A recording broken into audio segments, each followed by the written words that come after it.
আমরা দীর্ঘ 17 বছর হাসিনার রেজিমের বিরুদ্ধে লড়াই সংগ্রাম করে সর্বশেষ ছাত্র জনতার যে ঐতিহাসিক বিপ্লবের মাঠ হলে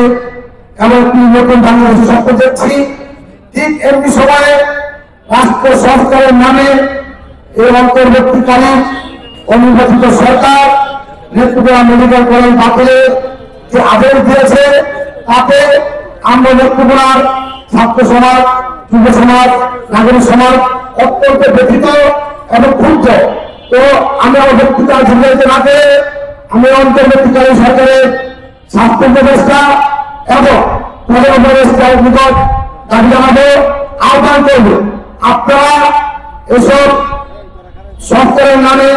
বাতিলের সিদ্ধান্ত বাদ দিয়ে অনতিবিলম্বে বাংলাদেশে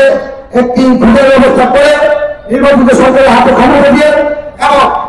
বাংলাদেশের যে সিদ্ধান্তগুলো আপনি ভোটে নিয়েছেন তা 5টা আমাদের মৌলিক অধিকারের মধ্যে 2টা মৌলিক অধিকারের সাথে সরাসরি যুক্ত, শিক্ষা এবং চিকিৎসা। আমাদের শিক্ষা এবং চিকিৎসার পুরা খাতকে সচল রাখার ব্যাপারে আপনার ভূমিকা রাখবেন। নতুবা নেত্রকোনার ছাত্র সমাজ, যুব সমাজ নেত্রকোনা মেডিকেল কলেজ আদেশ বাতিলের প্রতিবাদে